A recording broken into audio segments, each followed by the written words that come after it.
We do ask that everybody remain on mute during the presentation, but please use the chat to put questions in.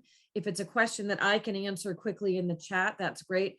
If not, we have a question and answer time period after Mel's presentation. We also are fortunate to have 3 of our high school administrators joining us. They'll join us at around 7:15, 7:20. And I'll introduce them when they get here. And then we have a number of students that are going to be joining us. So at that point, depending on, you can ask questions of them in the chat. You can also unmute your microphone and ask a question, maybe raise your hand in the bottom bar. But we really look forward to an engaging night with you. This is what makes this whole process work. So without further ado, I'd love Mel for you to get started. Okay, great. Thanks, Libby. So as Libby mentioned, my name is Melody O'Neill. I'm Associate Admission Director. This is my 28th year at Landmark. I've been here a long time. I've worked as a teacher at our high school campus. I've worked as an academic advisor, and I've been in the admission office for quite some time. I'm also have personal connection with 2 children of my own that are dyslexic. My daughter, who did a number of summer programs here, and she is now successfully completing her senior year of high school at her public school and is doing great. And my son, who is a current student at Landmark High School in the 9th grade, he started at the middle school program and is having a great experience. So it's a family tie for me as well as professional. So Landmark's an amazing place, amazing kids, and so many faculty have been here for such a long time because of the students and how fantastic they are and the amazing progress that they make. So what I'm going to try to do is share my screen so that we can start the presentation, and we'll work through this. Hopefully everybody can see. Let's see. Okay, can everybody see the screen okay? Libby, does it look clear? Thumbs up? Yep, looks clear. Great. I can see it. All right, great. So first thing I want to talk about is who our students are at Landmark School. Landmark was founded in 1971, and at that time we opened the school with about 45 students. We're now around 470 students total. So we've grown a lot in size over the years, but our profile and mission and who we support well as a school has really stayed the same. We really are expert at supporting a very specific profile. So to talk about that profile first and who our students are, we love to talk about some of the character traits that our students possess when they come to Landmark. And first and foremost, our kids are bright. Our kids are well-adjusted and they are curious and eager to learn. Despite the fact that many of our students may have been at a previous school setting where their academic needs were really not being met well, and they may have experienced frustration and heightened anxiety and lowered self-esteem and all of those things, they still have the drive and the motivation to be in an environment where they can do well and succeed. And they really have the cognitive potential to do so. So again, that motivation is there, that resiliency is there, and they're really capable students. They just need to be supported in the right way. So that being said, in terms of the diagnostic profile and where our students usually fall under this umbrella of a language-based learning disability. About 70% or so of our students at the high school have a classic dyslexia diagnosis in terms of struggling with the phonological awareness for word attack, decoding, reading fluency. So we have a number of students that will come to us, whether they're coming for freshman year as a 9th grader or junior year as an 11th grader. They're still demonstrating gaps in their reading skills. Sometimes we have students that apply to Landmark High School that may have okay literacy in place in terms of their reading, their decoding, their reading fluency, but they may really struggle with organization for written language, getting their thoughts down on paper in a clear, concise way, that ability to elaborate and organize, because they have all of these great ideas in their head, but getting that down on paper may be a struggle. So that would fall kind of under a disorder of written language. We also have about a third of our students at the high school, and I should mention we have 300 students at our high school total. So about 100 of the kids struggle with what we call expressive language in terms of retrieval and oral formulation of what they want to say, organizing their ideas, that ability to understand language with multiple meanings, that ability to sequence their thoughts in a clear, concise way for oral expression. So we do have specific programming to support that as well. And then for most of our students at Landmark, I would say they struggle with aspects of executive function. So when we talk about executive function, we're talking about that ability to plan, to initiate tasks, organize, the time management, and that kind of mental shifting of moving from one thing to another. And so for many of our students, the direct teaching of study skill strategies and time management strategies and organizational strategies is really important. And then from a cognitive standpoint, when we talk about, how bright our kids are, and we're going to get to the next slide in just a minute that talks more about that. The working memory and or processing speed is also typically a struggle for the Landmark student. Again, despite how bright they are, that ability to hold on to a lot of information at once, especially with auditory information, can be a real struggle for our kids. And then in terms of the processing speed, we're talking about how quickly a student can output, so more of the motoric piece. So that's really who our kids are in a nutshell. And when we talk about the cognitive ability, one of the pieces that is very important when a family is applying to our school is to get current neuropsych testing or school psychoeducational testing. We do need for that to be within 3 years of date of application. And the WISC, which is the most commonly used cognitive measure, hopefully people have heard of that. That stands for Wessler Intelligence Scale for Children. That looks at areas of verbal comprehension, fluid reasoning, and visual spatial integration. And those are main areas of strength for the Landmark student.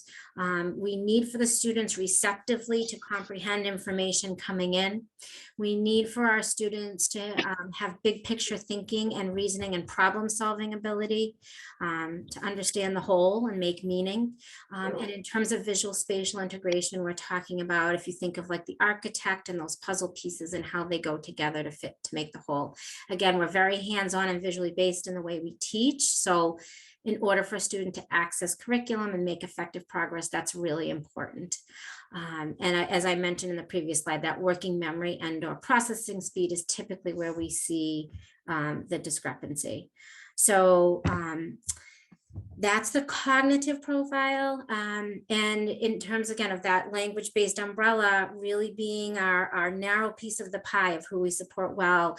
Our teachers are expert at that. We're not really equipped to support students who may have more primary social, emotional, or behavioral challenges. We're not a therapeutic program. Students who maybe fall more on what we refer to as the spectrum, the ASD profile, those students learn differently and need a different type of instruction. And so we're not the best program to support that as well. So that's our profile. And again, with application, we will ask for this testing. We will also ask for school reports, copy of IEP or 504 if there is one. We will ask for teacher references.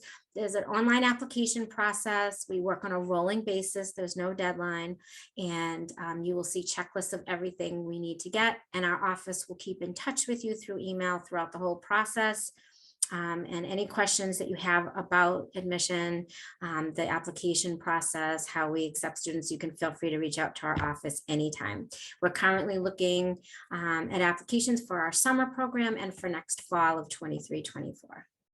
So that's about our profile and admission quickly. And now what I'd like to do is to jump into what is really unique about Landmark School, about our high school, and what makes for a good language-based program, how that's different from, let's say, maybe a more traditional private prep school that has some academic support, or what you might get for pullout in a public school setting. One of the most important pieces about who we are, what we do, and the hallmark really of Landmark School since we started in 1971 is this daily one-to-one tutorial. Every student that comes to Landmark that needs any language and literacy remediation receives this one-to-one class. It's every day for 50 minutes during the school day, just like all the other classes that happen between 7:50 in the morning and 3:15, excuse me, in the afternoon. It's not something that happens before or after school. It's not extra support. In addition, it's part of our curriculum. And this daily one-to-one tutorial is based off of a diagnostic of goals. And it's, again, a completely individualized curriculum. Where we're looking at areas of word attack, decoding, reading fluency, reading comprehension, vocabulary development, writing skills, study skills, and expressive language skills. So if you walk around our campus while students are in their one-to-one tutorial, no one-to-one tutorial class is going to look exactly the same. Again, it is based on language and literacy. It's not getting extra help with science homework, for example, but it is very much individualized in terms of the exact language and literacy skills that are being addressed based on what each student needs. For about 80 or so of our students at the high school, they receive a very specific type of tutorial that we refer to as an early literacy tutorial. In this tutorial class, we've identified students who come to us with real gaps in the basic phonological awareness realm. They still need to work on developing that piece of word attack and encoding and decoding and fluency. So they would receive specific support utilizing a lot of the LIPS program. That's the Lindemood phonemic sequencing. We also utilize some Seeing Stars. We'll bring in other programs like Read Naturally and Great Leaps to support fluency. But if folks have heard of, for example, like Wilson or OG or Gillingham, these are all phonetic-based approaches towards teaching reading. We use a lot of the LIPS here at Landmark because we find it to be the most multisensory of all the programs. It's almost like a pre-OG step back at having the students build that basic sound symbol correspondence. There's a lot of oral motor feedback that goes with the LIPS program. And it's probably the most kinesthetic in terms of, students using lots of hands-on manipulatives, blocks and felts and things like that. So we find our students respond really well. And again, if a student needs pretty intensive work on the phonological piece, then they will receive this type of tutorial. If a student comes to Landmark and they don't need that level of remediation going back to the sound symbol correspondence, then they would be placed in a more traditional tutorial. And I do want to mention that with the tutorial, we are very much in the belief here at Landmark that not one tool or one program works best for everybody. We don't want to have just one tool in the toolbox. We want to have multiple tools to pull from, multiple programs and resources and strategies to use here at Landmark because, we want to individualize. So that's an important part of our day, and that's very unique to Landmark School. Also, in terms of our classroom and how we place students here, we have 6 to 8 as our average class size. Sometimes the classes are as small as 4, but we do not go beyond 8 in a classroom. We are an approved program in the state of Massachusetts. This means about half of our students that attend are funded by local districts, and 8 is the max that we can go to in a class. We also are placing students at Landmark based on their ability level, not necessarily by or per grade. So we'll get calls all the time in the admission office asking, is your 10th grade sophomore class full, for example? And that's not how we admit students to the school. We admit students until we're full, until all of our tutorial teaching periods are full. We are not taking our 18 and 19-year-old seniors and putting them with 14-year-old freshmen, but grade up, grade down, we're really looking closely at the level of literacy, the expressive language piece, the processing and and working memory and all of those areas when we do the class placements, so that students can really feel like, the 5 or 6 other kids in class with them are moving at the same pace. The teacher can really gauge the pace of the class appropriately, and the kids can have the right level of challenge. We do follow the Massachusetts curriculum frameworks at Landmark. So those typical content classes that students would have at any public school, they are getting those classes at Landmark. So if you think of like the biology and chemistry, the US and world history, algebra 1, algebra 2, geometry, they're taking all of those classes here. It's just that the delivery of instruction is quite different. It's less about giving the students independent, reading to do and learn this information on your own, and more about the teacher teaching the content instructionally in the classroom through a study skills approach. And we'll talk more about that. All of our classes at Landmark are taught by teachers who already have or are getting their master's in mild to moderate special education and having extensive training with language-based teaching methodologies and how to support our students in a consistent, multisensory and visually based way, so that allows for the students to really internalize skills and become more independent with automatically implementing strategies on their own as they progress. So that's a really important part of our program as well. So our approach is language-based, which means it's skill-based, which means we're using a lot of direct and explicit instruction. And again, that consistency across curriculum is really vitally important for students to, again, for these skills to become more automatic for them.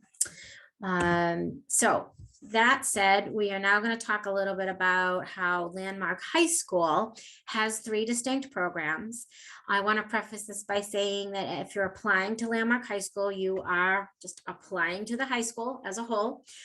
We are a college preparatory high school as a whole. So all of our students are very bright. All of our students are college bound should they choose to want to do that. What program they are placed in when they start at Landmark really depends on the skill sets that students have or don't have in place when they start with us. And as I start to talk about these 3 programs at the high school, I'd like for everybody to think about these programs being lanes and not tracks. If you think about a track, you're kind of stuck in a track. But if you think about lanes, you can weave in and out. And the whole purpose of having these 3 different programs, again, is to meet students where they are, but as they progress or need different levels of support or less support, we're able to kind of accommodate that and move them around appropriately. So the first program is our traditional Founders Program. The largest majority of the students at Landmark High School are in our Founders Program.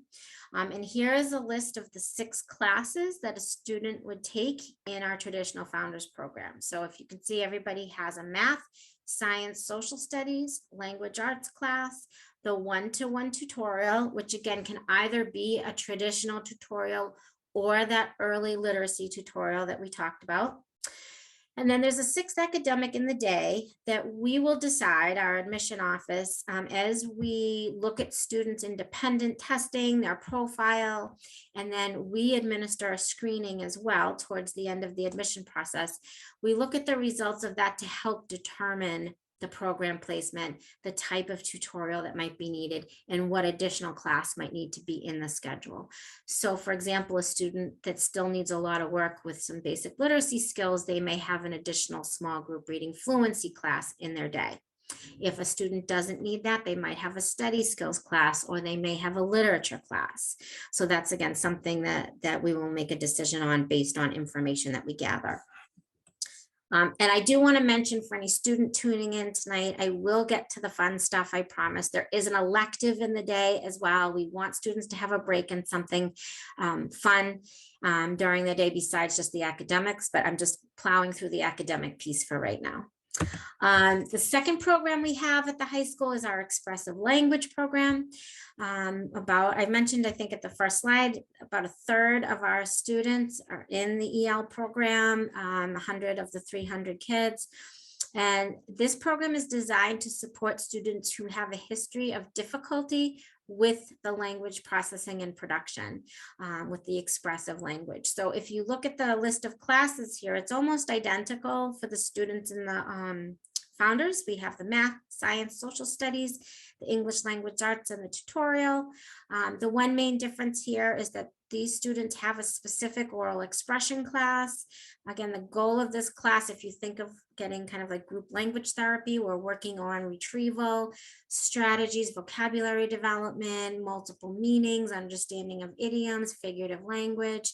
And so they're developing all of these language skills in this class that they have for 50 minutes every day, just like the other classes. That's really, again, the only difference in their day. So students that may be in founders versus expressive language, they don't necessarily know they're in one program or the other. It's just, again, a matter of meeting their needs appropriately. The third program at our high school is called our prep program. And this program is designed to meet the needs for a student who no longer requires literacy remediation. So for a student who has either, maybe they are dyslexic, but they've been remediated to the point where they're kind of, their decoding and reading fluency is at grade level. They understand basic paragraph structure. They're able to put together a 2 to 3 paragraph essay. Or maybe for a student that applies to Landmark who may not be classically dyslexic, but struggles more with the written expression, the executive function, the study skills. This is the student that would be in our prep program. And if you look at the list of classes here, you can see that the main difference is that there is no one-to-one tutorial for the literacy, because as I've said, these students don't need that at this point. So they're still taking math and science with everybody else. We have different paced classes for math and science, but they have a specific social studies class, grammar and composition class, literature class, and study skills class within the prep. And what we talk about within the prep is that pace, volume, and complexity increases a bit more because we know that these students can handle a bit more in terms of the amount of reading and writing demand. And we may have a student that starts with us in founders and moves into prep, or we may have a student that starts with us in expressive language and moves into founders, or we may have a student in the prep program that needs an oral expression class.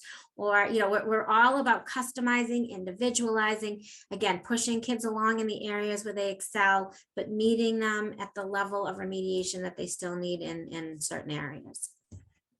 So those are our 3 programs. I want to talk about study skills for a minute, because that's really an integral part of our programming here. Whether a student has a specific study skills class in a given year or not, study skills is being reinforced across curriculum in everything that we do. So it's really important when we're teaching science concepts or history content or anything like that, we're teaching it again through a study skills approach of how are you effectively previewing relevant vocabulary you're going to need to know. How do you take good 2-column notes with main ideas and details? What's the 5-step writing process of going from a brainstorm to an outline to a rough draft to an edit to a final draft? It's very important that our teachers across curriculum are using the same types of templates and graphic organizers. And we start off with them, being highly structured, and as the students gain independence with organizing their thoughts and editing and going through that writing process, we can start to remove some of that structure. And test taking strategy is really important as well, teaching students how to micro unit and break information down and study for tests and quizzes. So that's important as well. Another thing that's unique and wonderful about Landmark School is that every student has a person called an academic advisor. This person is in charge of overseeing the student's academic schedule and their programming. They work very closely with the one-to-one tutorial teacher to develop the diagnostic of goals. They go in regularly to observe and monitor progress and adjust goals as needed. For any students on the caseload of an academic advisor that is funded, they would write the IEP for that student. And the advisor is also the main contact person for parents and guardians. So as often as families want the contact to be, email, phone, whatever, that's your main go-to person. And students as well, of course, they have their teachers here, and the faculty are amazing, and all of the communication is amazing, and everybody, email and all of that. But the advisor is the main go-to person for anything that comes up. If they're here for the first month of school, if they feel like they're in a class that's too easy or too hard, or they have any kind of question like that, they can meet with their academic advisor. That person typically stays with them during all of their years here, so they get to know them very well. They develop, a nice working relationship, and it's a person that they can go to with anything that comes up. The academic advisor typically has a caseload of around 18 students, and they do teach a couple periods a day. And I want to mention that all of our faculty here teach as well, even like our head of high school, our dean of students, the residential house parents, everybody's a teacher as well, which is great. We have an amazing guidance and transition office at our high school. As early as 9th grade, they start working on transition planning. Students are doing interest inventories, starting to discover what they might be interested in pursuing at a post-secondary level. And then starting junior year, students are assigned a specific guidance counselor. They will have weekly one-to-one meetings, really identifying their goals, what size school they may want to apply to, what level of support they may need or not need, how to request applications, how to write the essay, how to get letters of recommendation, everything. So it's incredibly personalized support through the whole process. All of our students who are applying get accepted. About 94% are in attendance. Some students may decide to do a gap year or pursue a trade or the military, but most of our students are pursuing post-secondary education. In terms of homework at Landmark, it's a very purposeful mission around the homework. We want students to have the opportunity to practice and review the skills and content that the teachers are addressing in class. We want students to really feel like they can be independent and successful, and that it's manageable. So we're not assigning worksheets on things that the students have never seen before. We're not giving them 15 pages to go read this out of your chapter. It's nothing like that. But it's, again, the goal is to reinforce the skills, to review the concepts, and for the teacher to then make sure that the students really understood what they needed to, so that they can move on to the next skill, the next, the next information. So typically it's about 20 minutes per subject, about an hour and a half a night for our underclassmen in total. And then as students become upperclassmen, junior, senior year, we'll start to increase the homework load a little bit. We want students to be ready to handle a bit heavier homework load in college. We want them to know how to handle long-term assignments and break things down and write research papers and all of that. Homework is important at Landmark. It counts as a third of their grade. We do have a homework makeup policy after school. If students struggle to get through something, they would go after school for 45 minutes to get caught up. And we have academic advisors monitoring that and supporting students. We don't really want or allow students to get like 4 and 5 assignments behind here. We really help them to stay on top of what they need to do. So homework is important. We have a real commitment at both our lower campus and our high school for diversity, equity, inclusion, and belonging. There is a lot of information on our website about this. We have faculty and student representatives, affinity groups. There's a lot that's happening in terms of incorporating new information into curriculum, and so that's an important part of our mission here as well. But primarily to get students here that we know we can support well, and support families along their journey here at Landmark. And as Libby, I think, mentioned at the very beginning, when we had some families tuning in from fairly far away, we do have students that attend Landmark from not only all over the US, but also internationally. So typically we'll have about 20 different states represented in a given year, and we may have anywhere from a half a dozen to a dozen different countries represented. And that's really great, especially for students who are living here, to just get to meet kids from all different, walks of life and different parts of the globe. And it's a really great experience for them. So that's a great part about our programming here. What I'm going to do now is to jump into talking a little bit about Landmark after the school day, the extracurriculars, our residential life. We have historically been about a 50-50 split with our day and boarding population, about half of the kids commuting and about half of the kids living here on campus. And for the students who do commute, I just want to mention before we jump into kind of residential life, for the students who commute, over 95% of them will stay for afternoon activities when school gets out at 3:15. We highly encourage and recommend that. A lot of them stay through dinner and well into the evening. So they're really enmeshed and a part of life here at Landmark outside of just the academic day, and really feel included in the community.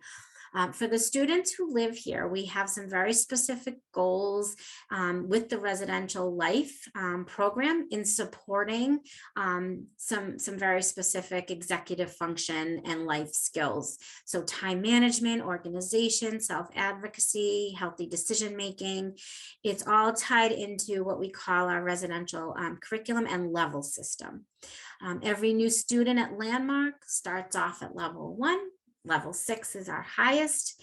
And basically, if you think of like a privilege and reward system, as students are meeting basic day-to-day expectations, getting out on time in the morning, being productive during study hall at night, getting to bed on time, being respectful of the faculty that work in their dorms. If they do those basic day-to-day things, then every couple of weeks, they can request to move up the levels. And as they move up the levels, the students gain privileges, things like getting a mini fridge and TV in their room, getting a gaming system, being able to order food from local restaurants, getting a later bedtime, being able to shut their door during study hall and be on their bed, things like that. Students have to show us that they can, manage themselves well, that they're a mature, responsible member of the community. They're taking care of business. They're getting their homework done, things like that. And as we see that they're handling that well, again, they're moving up levels and gaining more independence and gaining more privileges.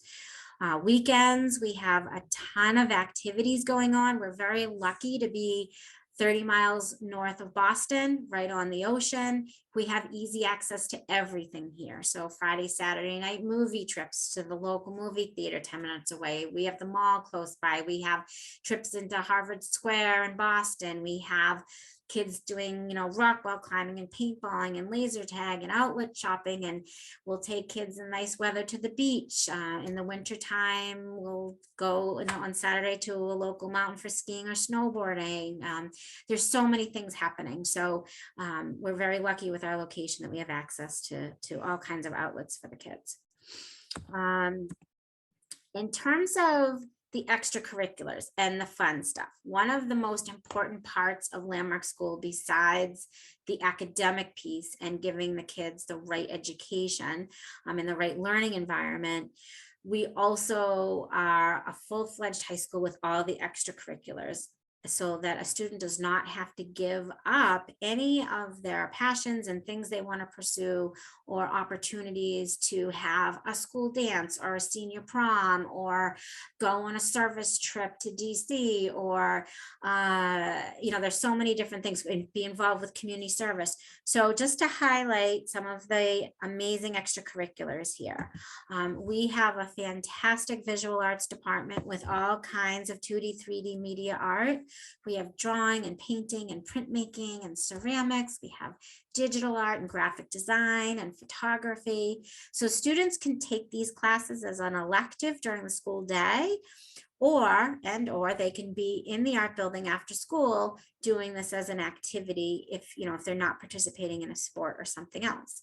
Performing arts is also fabulous at Landmark High School. We have music and chorus and dance and drama and theater tech, kids doing lighting and sound and set design and costume design. We have plays and musicals and dance performances and open mic nights and all kinds of events going on within the performing arts department. And again, students can take these as elective classes or be involved with music and other performing arts after school. We do have 3 seasons of JV and varsity sports at Landmark High School. We compete with typically, I think it's like a dozen other private schools in the area. And so in the fall, we offer soccer and cross country, golf, and volleyball. In the winter, we have wrestling, we have basketball, and we have indoor track.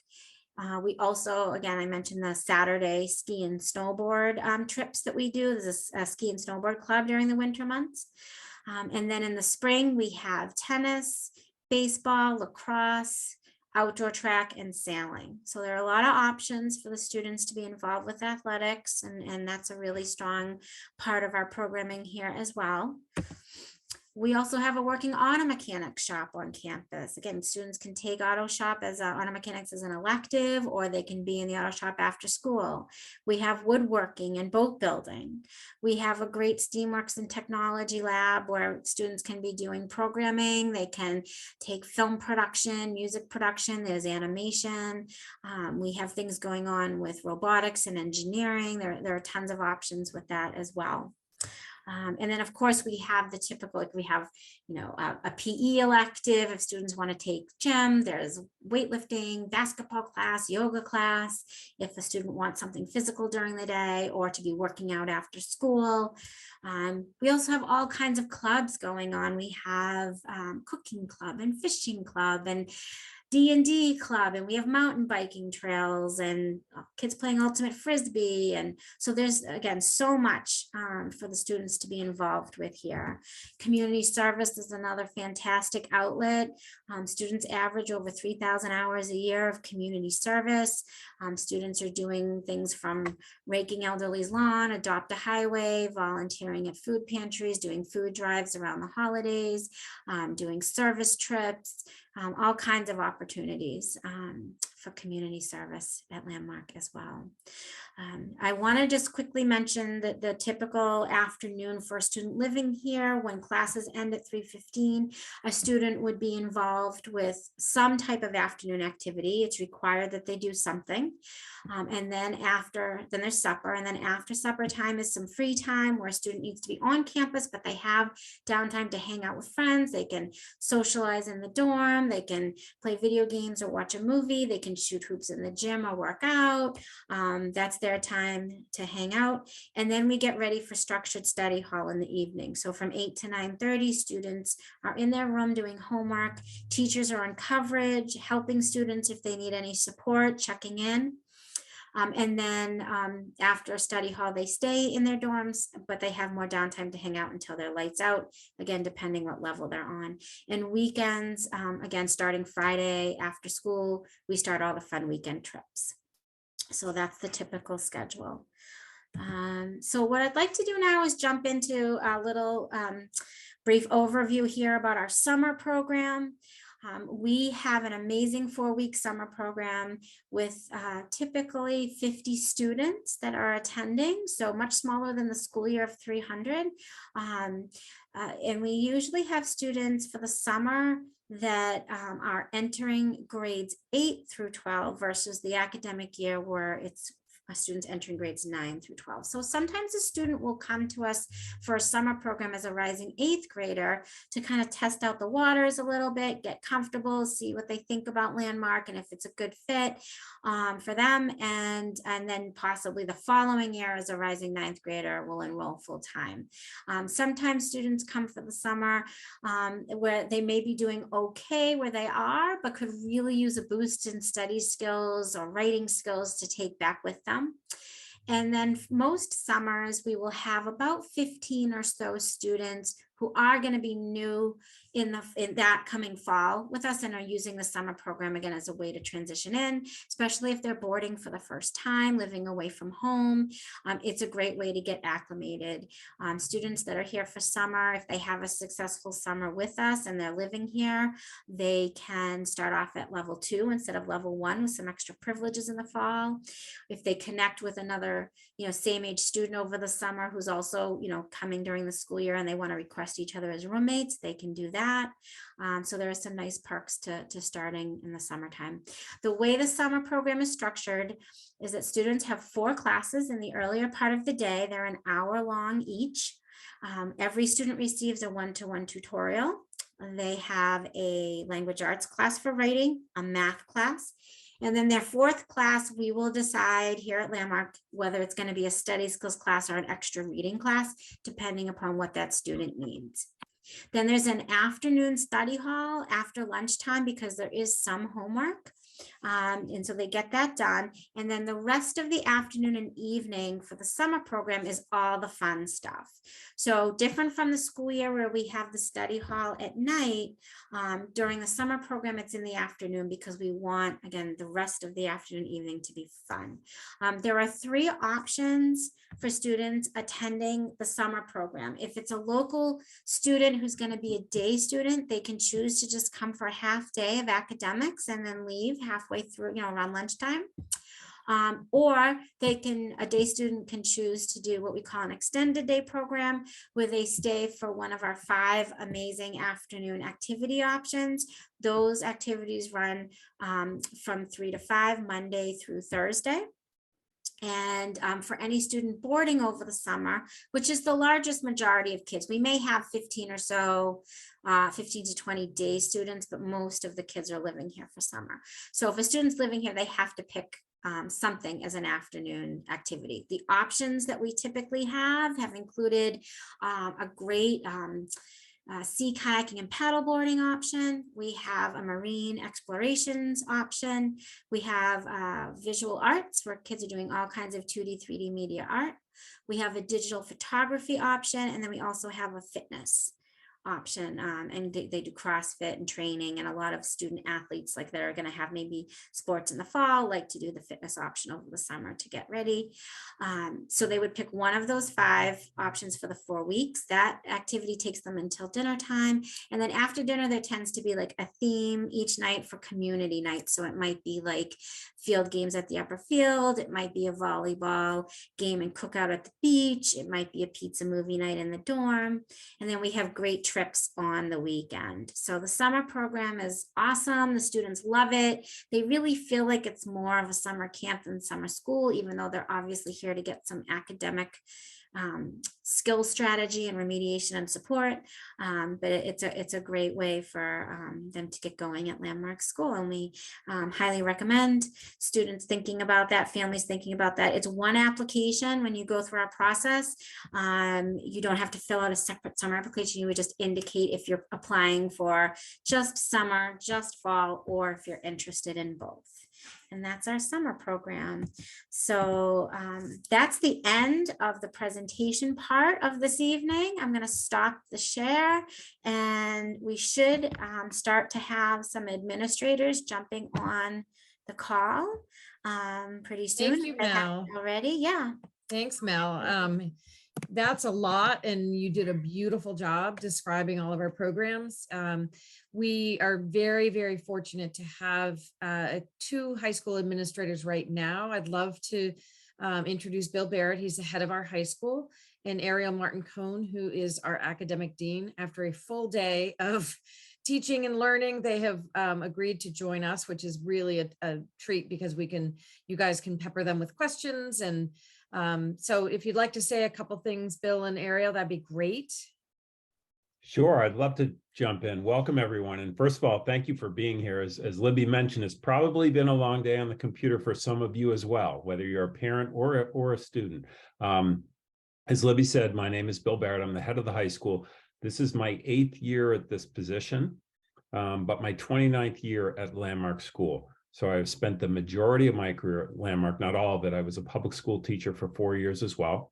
My wife, Christine, is a department head at Landmark. She has been at Landmark for 29 years as well. So I think when I speak about things related to Landmark, it's certainly from a professional lens, but also from a personal lens. We have 3 sons. Our middle son, Charlie, went to Landmark, to the elementary middle school campus for 2 years. He's a junior in college now. So I think I feel like I have a lens and probably a bias when I talk about Landmark School, and I think the impact that it's had and the type of place that it is to work and work with students. So again, welcome. Thank you for taking the time and exploring this as an option. We're excited to be able to share what we know with you, and we're excited to have you here. So thank you. I'll jump in next, and then I'll turn it to you, Rob. I'm Ariel Martin-Cohen. I'm the academic dean. I've been here for 19 years. This is my 2nd year as dean, but how long is it? 8 years? Doesn't matter. I was the assistant academic dean prior, and I was also the director of the summer program. So I'd love to answer any questions you have about all things academic or summer. And thank you for being here. Like Bill said, I know it's adding another thing to your day, but we're thrilled to get to talk about our program. Rob? Good evening, everyone. My name is Rob Genitelli. I'm the Dean of Students at the high school campus. I think I'm in my 26th year as the Dean of Students here at the high school. I'm happy to answer any and all of your questions, and happy that you're joining us this evening. Thanks, you guys. So please feel free to put anything in the chat or unmute yourself. This team has obviously a breadth of experience that is unparalleled, and which really presents itself well to our students and the individualization of the program that we can give them.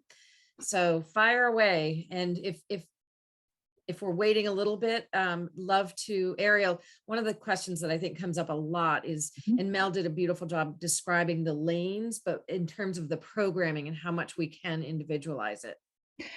Yeah, it's kind of an endless conversation. So I'll throw some terms out and match what Mel started to talk about. But really, the goal is to have an academic schedule that meets your kids' strengths and interests and provides the appropriate remediation for where they are, and then starts to take into account their plans for post-high school as they get into junior and senior year. So we have 3 programs: the Founders Program, the Expressive Language Program, and the Prep Program. And your admissions counselor will talk with you to learn about your child and their experience and kind of which is the right fit for them. But we try, to highlight math classes, science classes, elective classes. All of those happen regardless of program. So our kids aren't tracked. If they're in the expressive language program, they're not limited from accessing any of the electives or the content specific classes. They're in a language arts class that's really appropriate for them. Same with prep. If they're in prep, they're not limited from accessing any of the electives. They're in language arts, study skills, and literature classes that are appropriate for them. So there's a lot of thought and intentionality that goes into crafting your kids' schedule, and we reevaluate every single year. So the programming that's appropriate for them their first year, we then reevaluate and decide what's the right fit for them their second year and third year and fourth year if they're with us the whole time. So it's a pretty intensive process, and there's a lot of people involved in it. But generally, I think that most kids get a schedule that really encourages them to grow and helps them feel seen for their interests and for their strengths.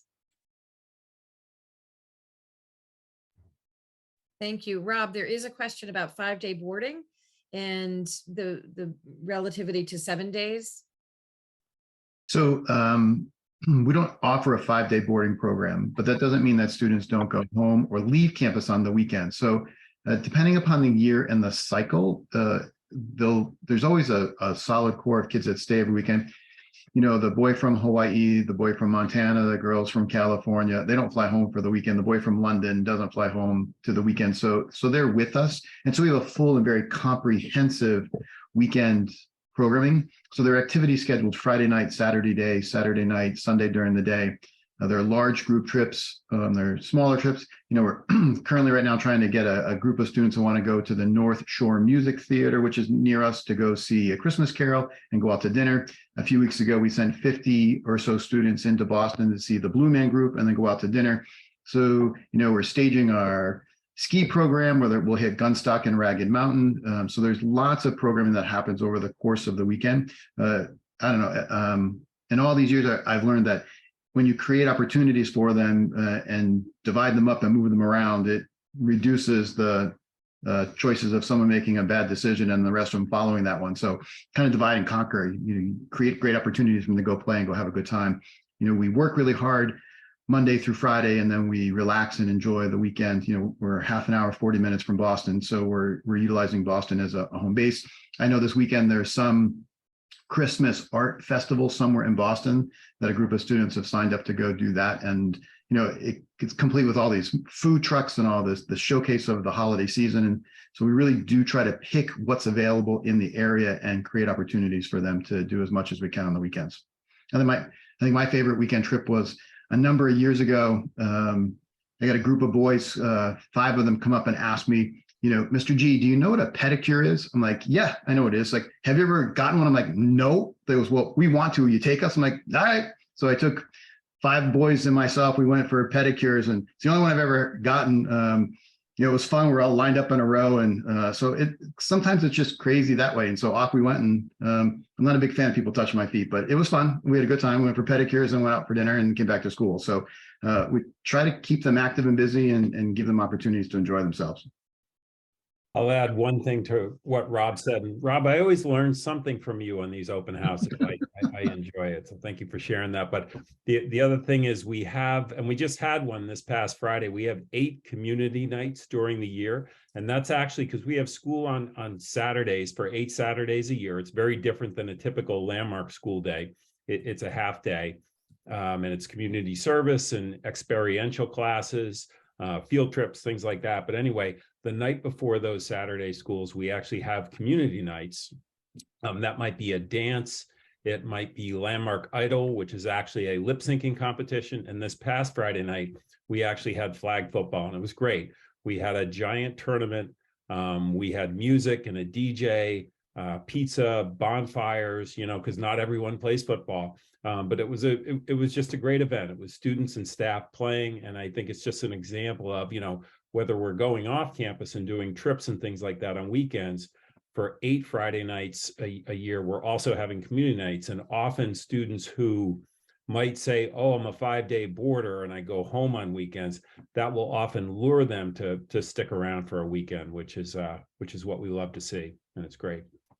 We also encourage day students to participate in the weekend activities, which is a result of COVID, but what that has ended up being is building a bigger community every weekend on the campus, which has been fantastic for them. Somebody mentioned something about financial aid. We do have a robust financial aid budget. It's need-based.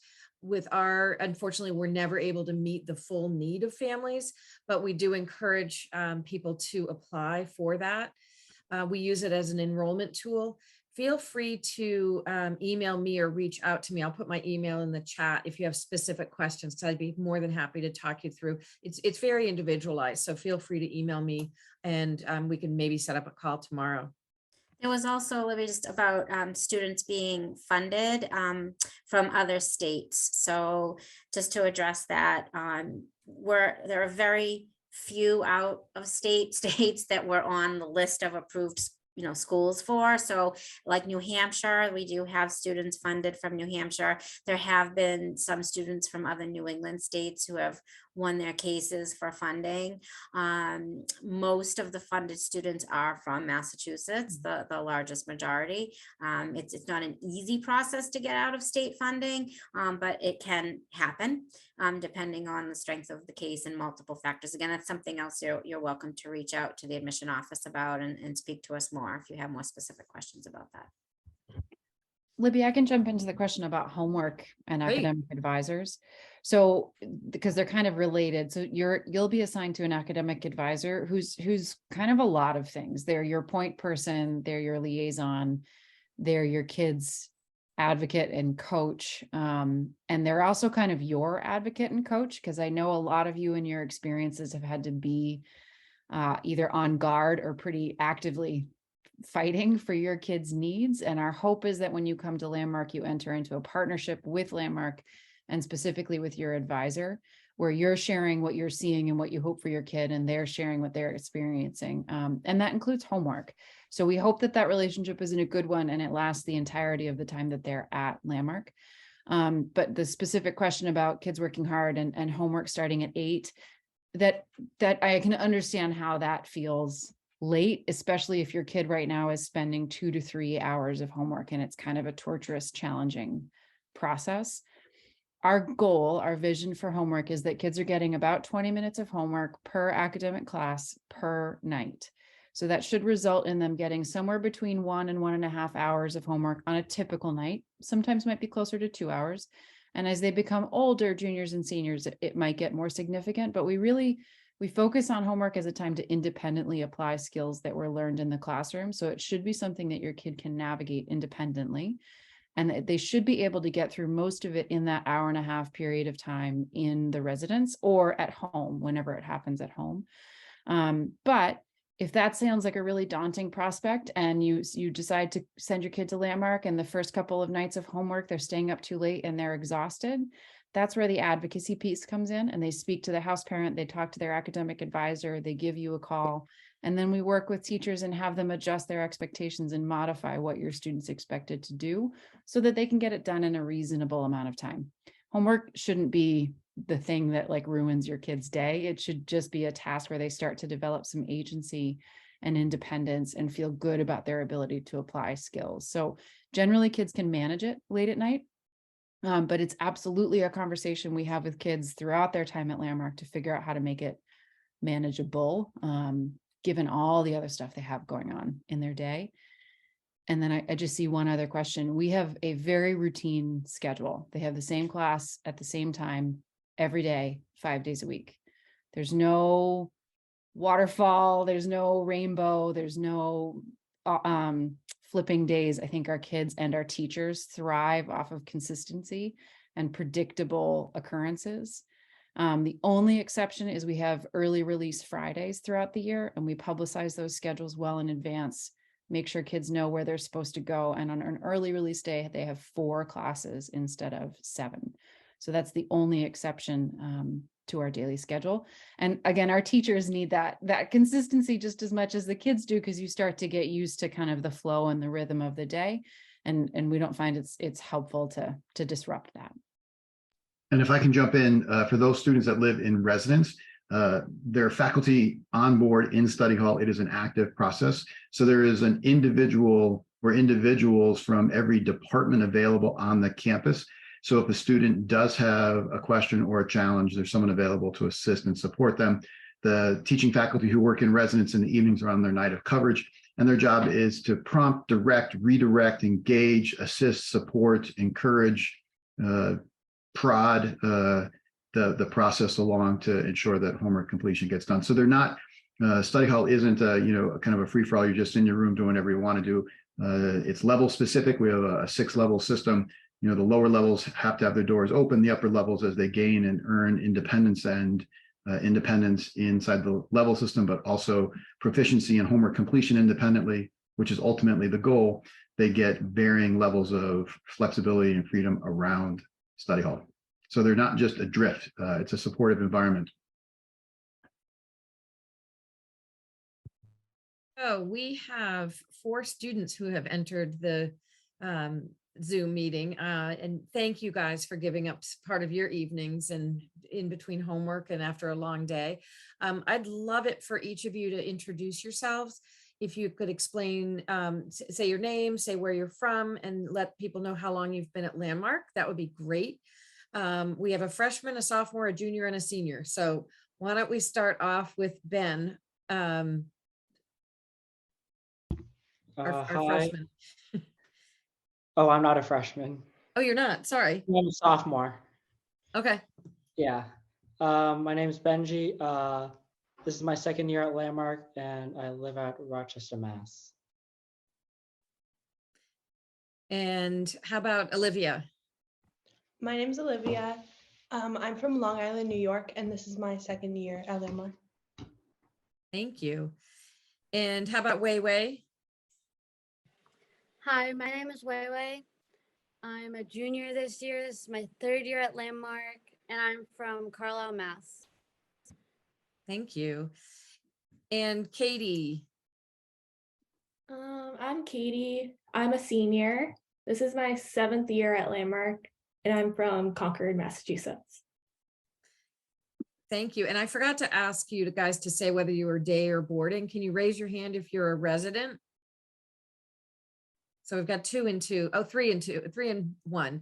So again, our guests should feel free to put anything in the chat or unmute yourself and ask. We can continue with questions of our administrators or of the kids, but this is your opportunity because they'll tell you exactly how it is to be at Landmark. And when I'm running these visits in person, I tell families, you can ask that students happy to talk about, what they think about the food, the dress code, what activities they're involved with at school, what classes they like best, or maybe something they like least, anything you can think of to ask them. They're a great resource. Like what should you be wearing a hat in some kind of a formal meeting when you're introducing yourself in the school to parents? That kind of thing you could ask. I'll give Benji a chance to remove his hat and I can speak to the sailing program. So we do have a competitive sailing program in the spring. We actually compete against other high schools. And then in the fall, it switches over to an activity-based sailing program. Mountain biking is strictly an activity-based program. Rob, correct me if I'm wrong. I think it's fall and spring season, correct? After school. That is correct. Yeah. So, and again, those are important. I call those life skill sports in a sense, and important outlets. And sailing has expanded over the past couple of years. It used to be primarily spring. We added offerings in the fall as well, and mountain biking has been with us for a while. So I'll get the ball rolling with these guys. Katie, can you talk about sort of the differences between day and boarding? Because I know you've done both. And what's it like to be a boarder? So yeah, this is my first year boarding, and I feel like it's like no commute. So I live about an hour away. So it cuts the commute away, boarding here. And then what's I gonna say? You still can go home on the weekends, living in the dorm, and then as a day student, you can go home every day. And how have you found the level system? It was a little bit hard. It was a little bit hard to adjust, but once you adjust, it's kind of not as bad as you think it is, and it's kind of it's really helpful to kind of learn how to be organized in the dorm room and learn time management strategies. Thank you. How about who wants to take a chance at or time of talking about what you do on the weekends? Benji and Olivia? On the weekends, student life usually has trips planned. So they sometimes have trips planned on Wednesday, and students can go down and see what it is. You also can go to student life and ask for any trip requests to wherever you want, say the movies, the mall, basically anywhere you want. And Olivia, what do you think? What are some of your favorite weekend activities? I like going to Linfield. It's a mall near here. They're really flexible. If you ask for a trip, they'll most of the time get it. Thank you. Wei, can you tell us a little bit about homework and how it is to handle that and the amount of it? And So this year is particularly homework I've seen has ramped up, but I've mainly gotten about 20 minutes from each class. There's usually about one class I won't get it every single day, but in total, I'm usually spending about an hour to an hour and a half. I can get some of it done on campus, and then I have to spend about 30 to 35 minutes at home around this time. But I think it's been pretty manageable. I felt it's been, I think the tip I would give would probably be like, just like advocate for yourself if like it's too much, because it's not like they don't want to stress you out really. They just want you to know you know the material, if that makes sense. So yeah. That's very well said. Thank you. Rob, you want to take the question about international kids? Sure. So we currently have, I think, five students that are deemed international in terms of transitioning to and from the airport. Through the admissions process, they work with CVIS to get and secure all the necessary documentation and paperwork to be able to traffic to and from the school. And then depending upon what their ages and what their needs are, if they need to fly as an unaccompanied minor, we create that for them and bring them all the way to the gate and wait with them until the flight takes off. If it's just a means of the traditional way we would work with students is bring them to the airport, drop them curbside and kind of point into the direction of go in, check through your bag and head out. It all depends on what a student needs or wants. I honestly find for our international students, they're honestly more accustomed to traveling and flying a bit. And so they're more independent, and other students just need us to be there in a more supportive role to secure them to and from kind of door to door from the airport to our custody and back and forth. So it really depends on what you all need as a family and how we can best support that. Yeah, Landmark is not a school that can go out and recruit lots of kids from particular countries because of our profile and the student that we serve the best. So, and Rob, I think you didn't know there's a family here from Jamaica, there's a family here from Singapore. So I think that's why these questions are coming up, and they're really good questions.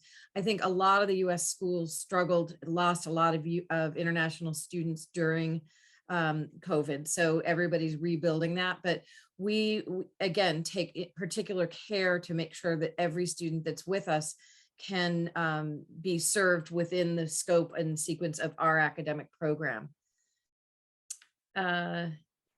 So the question about senior year, Ariel, you want to take this? I'd be happy to. This is, so senior only admits is something we've talked about for a while. We typically have a small group, 1, 2, maybe 3 students who join us for just senior year. And it's something that can be really valuable and can provide a really important year of growth and support. My preference, my recommendation, my hope is to have more time with your students, because I think our program works better when we have a longer period of time to get to know them and see growth. But sometimes time's not an option you have. So we can absolutely work with you to think about whether senior year only is the best option for your child and for your family. I will tell you, a lot of students decide to repeat years when they join at Landmark. That could be repeating freshman year, sophomore year, junior year. And we have students who delay their graduation and come to us. We have a student right now who was eligible to graduate last spring, but decided to come to us and spend an additional year in high school to get the skills and supports and strategies that he really needed. So we're really committed to figuring out the right path for you. But again, my preference is more time, because I think the program works best when you have at least 2 years with us. But I say that recognizing that means you'd be extending your high school career by a year if you're ready for senior year. And if I can just tag on to what Ariel said, it's really important too, from like an admission standpoint, we are going to be looking at if a student is a rising senior, we want to be looking at the testing and like levels of literacy and whether a student really can meet. We have a certain number of graduation requirements around literacy before a student finishes Landmark. So if we're looking at a student that's still pretty significantly behind in basic literacy skills, we will then talk to a family about how we really have to have more than 1 year, how it needs to be at least a couple of years to get a student where they need to be to meet literacy requirements for graduation. So that's an important piece, is to kind of look at the level of motivation, the testing, all those things Ariel mentioned, but the testing is important too. Yeah. I think also with any student coming into Landmark, there's a certain period of time where the student is finding themselves as a student because they're finally being taught the correct way. And so that takes time.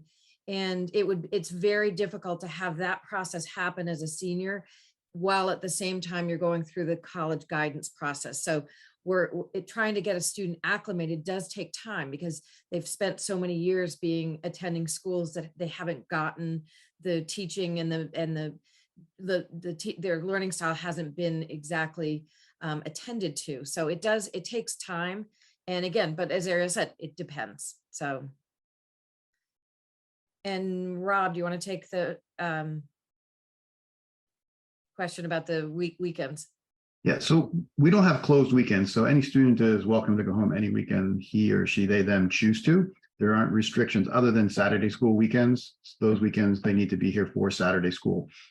It varies by weekend. The half-day Fridays in front of weekend doesn't increase the number of students that go home or stay. There are core students that go home every weekend. That's what they do. That's what they want.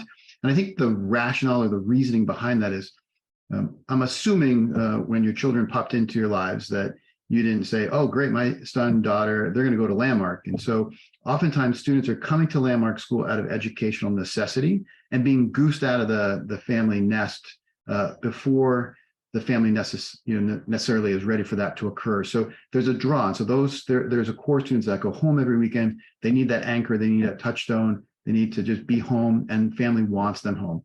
I think for those students, occasionally we get a little tug of war going on because we create more activities for them to do on the weekends than you do at home, and sometimes they want to stay. And depending upon your proximity to home, they could stay on a Friday night to go do something, and you come pick them up Saturday, or you come in Saturday to take them and 35 of their closest friends out to dinner. That those things occur. So it varies on any given weekend how many stay.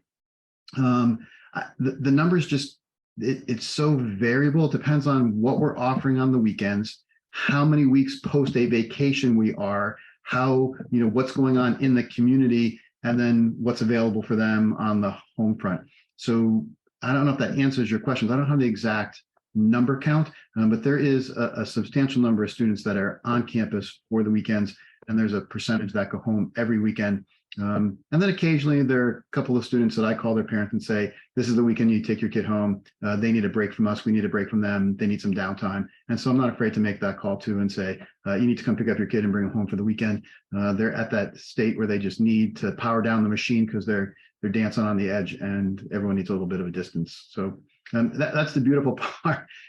Sometimes they're sick of us, we're sick of them, because when you live and work and recreate and hang out together, every now and then everyone just needs a little bit of space from each other. And so we're not afraid to advocate for that as well. I hope that answers your question. If you need more specifics, just reach out and I can try to get all the actual data for you. It definitely feels full on the weekends, especially with the day students there. It's not a mass exodus. And that's really important for families who really do live far away, who can't get home for the weekends. Oftentimes students who live locally will bring their roommate home with them so they can spend the weekend at their house as long as parents provide permission for that. And so there's a nice sense of community. I'd love for any of our students who want to talk about the community of Landmark and the culture of being there. If anybody's interested in talking about that. And maybe if you guys can add to some of the activities that you're involved with when you're at school, like what are you participating in, whether it's sports, music, theater, art, like what do what activities are you a part of as part of the community? I see Wei unmuted, so go ahead. Okay, I'd love to speak on this, but I'm a day student, so I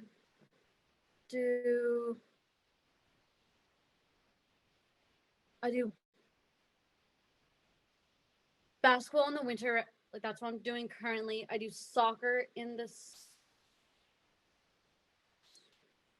fall, and I sometimes do sailing depending on my mood. But yeah, I've loved all the sports. I just last year picked up basketball, and I've probably never touched a basketball unless I was just fooling around with my brother. I also just picked up soccer this year. Last time I did soccer was in elementary school on those little tiny nets, so I wouldn't even call it soccer, but I really enjoyed it. Landmark is really good about like being so inclusive that you can just pick up any sport really and not know how to do it, how to play, what you're really doing, and just like have fun and like learn, I guess, the basics. And yeah, so I've enjoyed all of them. Nicely said. Thank you. Olivia or Ben, can you talk about sort of, because you're both residents and Katie as well, but can you guys talk about sort of the community feel? Does it feel like a good community?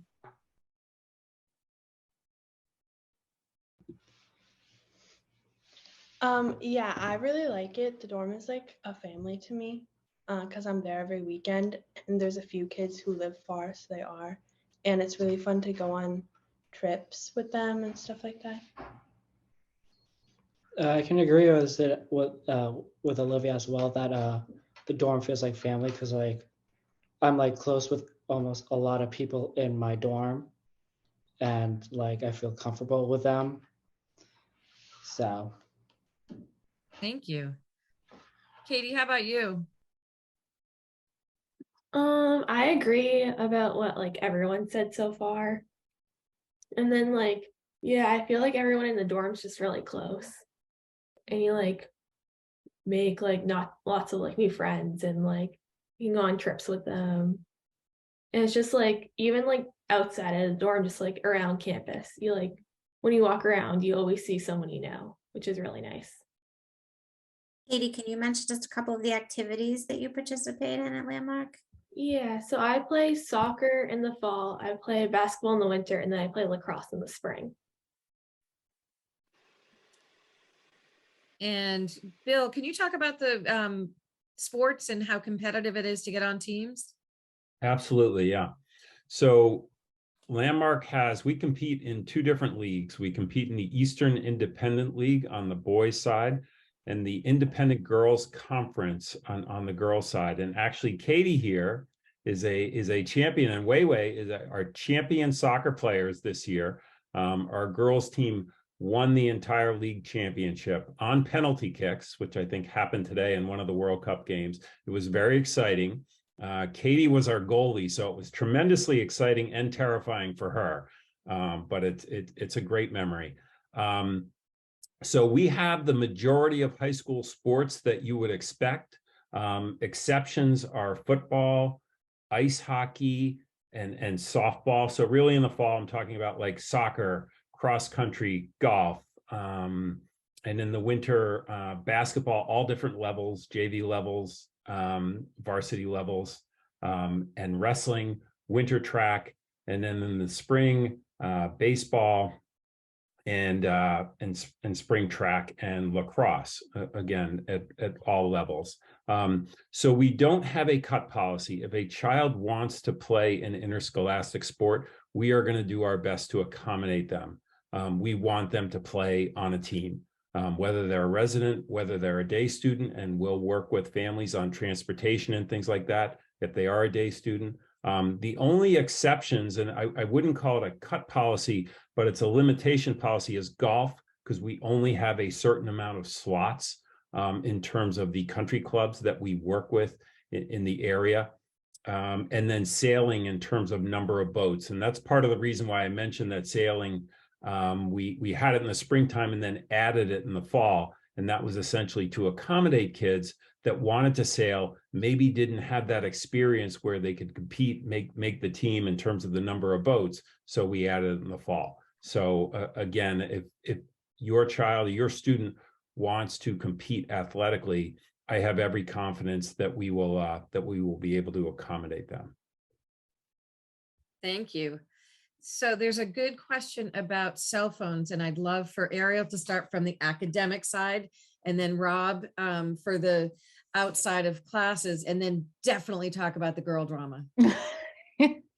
I'll answer a couple questions that came in that are all sort of academic. So Sherry asked about once students enroll, do they stay with us? Do they graduate from us, or do they transition? The majority of students who enroll at the high school graduate from the high school, but every year we work with a few families who decide to pursue a different placement for a variety of reasons. Maybe their child's made a lot of progress and they want to try a different program, or they have athletic considerations they want to pursue, or they want to be closer to family, whatever it is. But the majority of kids stay and graduate from Landmark. And then there was a question about ranges of ages. Because a lot of our students are coming in having repeated years prior, not a lot, but some kids are coming in having repeated a year prior or are choosing to repeat a year as they enroll at Landmark. We do have a couple different, like freshmen range from 14 or 15 years old. There are some age ranges, but it's all typical high school age ranges, and kids are scheduled into classes that are appropriate peer groups. So I don't have 14-year-old freshmen in the same classes, with a very few exceptions, as an 18-year-old senior, for example. Maybe a PE class that's well structured and supervised might have that spread, but the majority of classes are reflective of your child's age and skill set. And then the question about phones and internet use, yes, we do limit them. We try very hard. I'll be curious what the students say about how they feel about it. But during the school day, we use a very low tech solution, which is just a box, a Tupperware box that's in every classroom. It's called our cell phone box.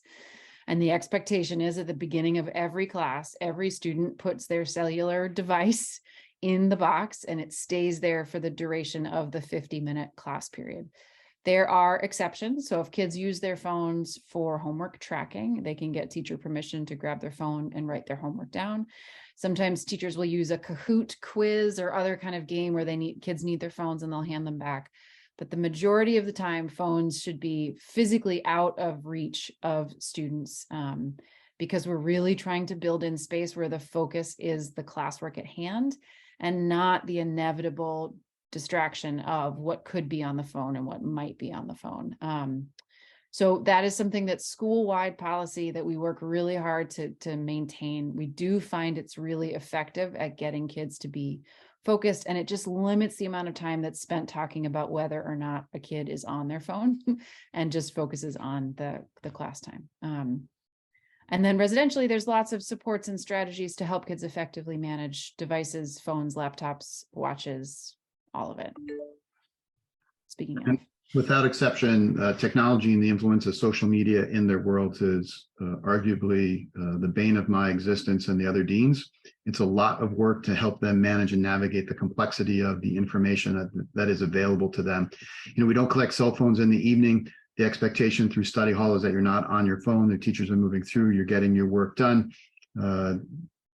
There's no cell phone technology allowed in the cafeteria during lunchtime or during meals. That's time to discuss, be engaged. Can see the smiles on a couple of faces of the students here who know that because I've had several ongoing conversations with them about making sure their cell phones aren't visible or in use in the cafeteria. And then in terms of the drama, we're a high school, and high school is about taking risks, engaging, making choices, making mistakes. And so, yeah, we have a fair percentage of drama, although I would tell you straight up, it is not limited to girl drama. We have drama. When you're working with an adolescent base, you get drama. When they live with you, you get drama. When they date each other, there's drama. We engage, we have meaningful conversation. We have tight policies and expectations around how we treat each other, things that we can do together. We have range of consequences and redirections when students step out of line. And the students can speak to this, but you don't get to be in the center ring very long at Landmark School in terms of drama before some other drama pushes you out. And so we're in a very active, robust high school. And so I don't think we have any more or less than any other school does. I think our ability to lean in and deal with it is substantially more robust. We have very little tolerance for mean-spirited or unkind behavior. We don't put up with it. We don't tolerate it. We lean into it pretty quickly and pretty swiftly, and it is either redirected or consequenced. I hope that answers your question. Can I ask each of the students, because we really appreciate, again, you guys being here and we're getting close to 8 o'clock. I was wondering if each of you guys could speak to what you feel has been, the most valuable thing you've gained during your time at Landmark? Like, what have you appreciated most or feel like has been most important that you've gotten out of being here? I don't know whoever wants to start first, but or what you've liked best at Landmark. Katie, do you want to start? Yeah, Katie, better include fourth period leadership and character class. I'm just saying, as your teacher, that would be a really smart thing to say right now. Okay. Well, Want so me to beyond start? Mr. G and his class, what else? Probably just like, I don't know, learning like advocacy skills and like learning how to like self-advocate for like what you need. And then like, what can I say? Probably just learning like strategies like in schoolwork, like if you're like, I don't know, like reading strategies and like comprehension strategies. I feel like that's really important too. Like all like the like fundamental like schoolwork skills is important that I've like learned over like, because I've been at Landmark since like middle school. So That's great. Thank you. Benji or anybody else want to jump in? Wait. I can jump in. Let's see. Mine would probably be like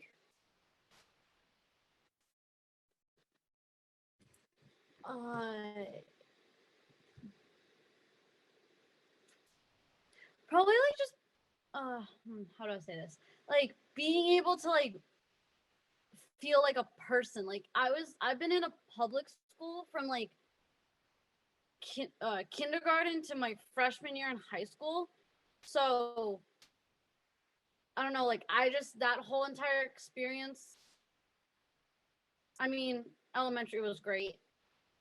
But I guess going through middle school, I guess was like looking back at it was like, oh wow, like I really wasn't like a lot of things were academically like given to me. I socially like felt I couldn't really like be myself, I guess. Like I feel like I've really like learned how to like advocate for myself here. I've like like can do the work on my own and understand it. I can like go to peers without being like, oh, that's probably like a stupid question. Like I can't ask that type thing. So I guess I've just like learned how to like be myself within like Landmark helping me with that. Great, thanks. Benji or For me, I feel like I was able to like try new things. Like at my middle school, I was like didn't feel like I want to like be involved with like different things. So like this year, I am the performing arts soundboard operator and wrestling manager. So wrestling managing was like the first time I've ever wanted to try it. So like after we had our fall musical, my house parent, Mr. Effinger, who's also the head coach of the wrestling team, asked me if I wanted to be the wrestling manager. And I was like not sure if I wanted to or not, but I decided, and I really enjoyed it and learned that trying new things means like you could possibly like it. For me, it's probably like in class, like there's like so few kids that like the teacher like makes sure that you know the information that you're being taught, so you like go home like confident that you like know how to do the homework and you understand what you're doing in class, which like was not the case before Landmark. that's great. Thank you, Olivia. That's very well said for all of you. And I'm noting the time that we have a minute left and we need to let these kids get back to their studies and our administrators back and you all back to your family. We really appreciate the fact that you've spent an hour and a half with us. And if this prompts any questions, please feel free to reach out. We're going to send an email to everybody tomorrow with a recording of this. And we just hope we continue a dialogue with you guys and to determine whether or not we can support your students' learning profile. We're here in the admission office to guide you through the application process, but most of all, thank you all so much for attending. Thank you so much, for giving up some time on a Tuesday night, and our administrators and our students especially. Thank you too.